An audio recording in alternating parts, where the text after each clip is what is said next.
St. Augustine was at the center of a lot of activities that led to the signing of the Civil Rights Act. The wait-ins at Anastasia Beach, the swim-ins at the Monson Motor Lodge pool, and, of course, the marches that happened in the plaza in downtown St. Augustine. The Lincolnville Museum and Cultural Arts Center is celebrating the 60th anniversary of the signing of the Civil Rights Act. Executive Director Regina Phillips says St. Augustine played an integral role in the civil rights movement of the 1960s. The wait-ins were at the beach where people would go and attempt to swim in the ocean, and they would be met by mobs of people who did not think that black people had the right to swim in the ocean because it was their beach. Phillips says in celebration, they've opened a new civil rights exhibit at the museum, which will include kiosks that will include oral histories of people who were actually involved in the civil rights movement, and some of the wait-ins and the sit-ins, including Dr. Haling, who was the local leader of the civil rights movement. But you'll be able to hear them talk about their experiences in their own voices. They're also offering free guided tours. The guided tours will be where people can come in, and we'll have staff that will be available during those times to walk them through the exhibits and share with them a little more background, answer their questions. Normally our exhibits are self-guided. And so this will be an opportunity to be able to get more in-depth background about what actually happened here during that civil rights movement of 1964. LMCC's annual Juneteenth Heritage Luncheon is this Saturday. For St. Augustine's Local Morning News, I'm Daryl Moody.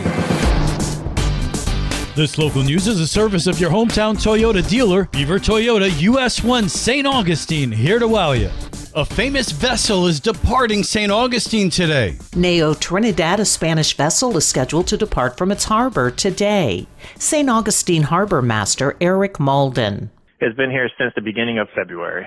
We saw just under 20,000 visitors for the 4 months. The city of St. Augustine will bid farewell to the Spanish sailing vessel Neo Trinidad as it departs the St. Augustine Municipal Marina for its summer tour of the east coast of the U.S. People love to see it. It's not something we see here every day, so we're fortunate enough to have them here at the marina. The Neo Trinidad is planning to return in November. The Neo Trinidad's scheduled return is the beginning of November of 2024, right before the Nights of Lights season starts.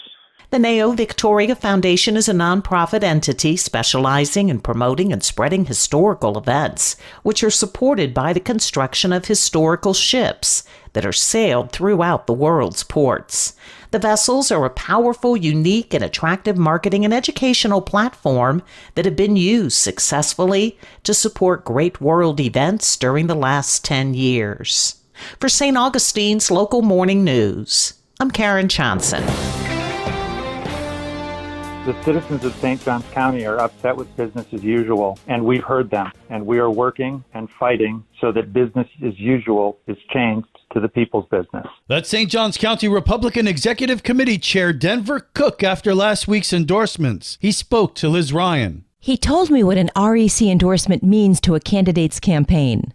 As grassroots candidates, it's really important that they receive during a primary an endorsement from the local party, because they don't have the big funding. It allows us as an executive committee to go out and officially door knock and support these candidates who are not receiving all the special interest dollars that others are receiving. Already, hundreds of thousands of dollars have been poured into local races, and the deadline for candidates to disclose who donated to their campaigns and how much for the period ending May 31st is today. It's public information and all listed on votesjc.gov.